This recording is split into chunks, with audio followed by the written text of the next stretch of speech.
Hello everyone, নতুন একটি ব্লগে তোমাদের সকলকে স্বাগত। আর আমি রয়েছি বর্ষা তোমাদের সাথে।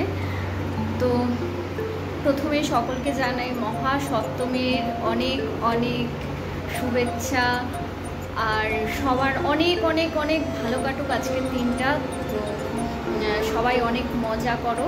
তা আমরাও এখন বেরোচ্ছি, এখন প্রায় বাজে 4:30 নাগাদ। তো রৌদ্রটা একটু কমেছে, তো এখন আমরা বেরোচ্ছি আবার আমাদের সেই আমরা এবং আমার বোনের বান্ধবীরা সবাই বেরোচ্ছি প্যান্ডেল ওদিকে। তো এখানে আমি আর বোন বেরিয়ে গিয়েছিলাম প্রথমে ঘুঘুমালির উদ্দেশ্যে। হ্যাঁ, আমাদের সেই জনশ্রী ক্লাব, যেটা আমরা একবার দেখে এসেছি, কিন্তু সবাই যেহেতু এখানে মিট করবে সেই কারণে এখানেই আমরা চলে এলাম। তারপর এখান থেকে বেরিয়ে সোজা আমরা চলে যাব নেক্সট দুর্গা দর্শনের উদ্দেশ্যে।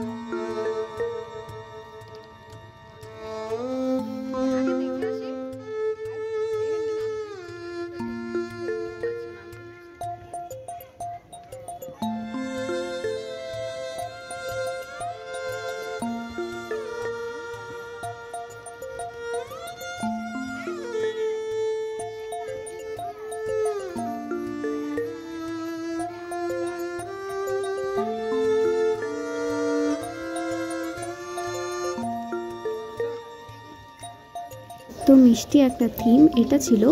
রথখোলা মাঠের পুজোটা সত্যি খুব সুন্দর, মায়ের মুখটা খুব মধুর। তো সেখান থেকে বেরিয়ে এবার আমরা হাঁটা দিলাম পাশেই রবীন্দ্র সঙ্গের উদ্দেশ্যে। তো এখানেই দেখো লাইন করে ঢুকতে হয়েছিল। ফার্স্টেই আমরা দেখতে পেলাম একটা জেসিবি। তো এখানে ঢুকে যাচ্ছি, আর দেখো লোকটা এতটা রিয়েলিস্টিক লাগছিল, মনে হচ্ছিল কোনো একজন বয়স্ক মানুষ সত্যি সত্যি বসে রয়েছে।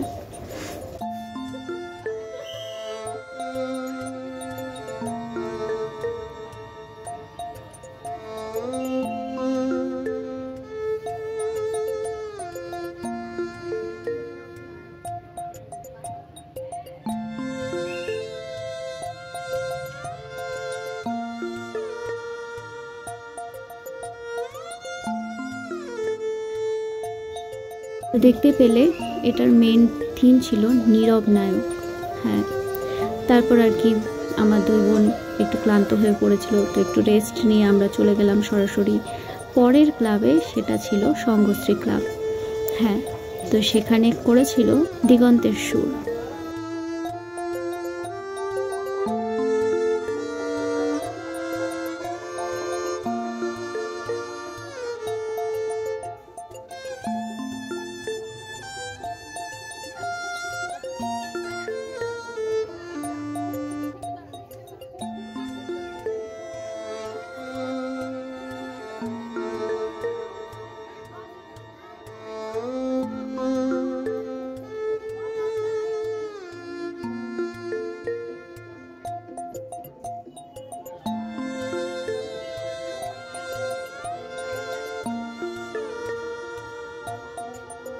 তারপর আমরা ঘুরতে ঘুরতে চলে গেলাম সোজা কলেজ পাড়ার ঠাকুর দর্শনের উদ্দেশ্যে। হ্যাঁ,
সত্যি কথা বলতে এই পুজোটা প্রত্যেকবারই খুব সুন্দর করে, তো এবারও তার অন্যথা হয়নি।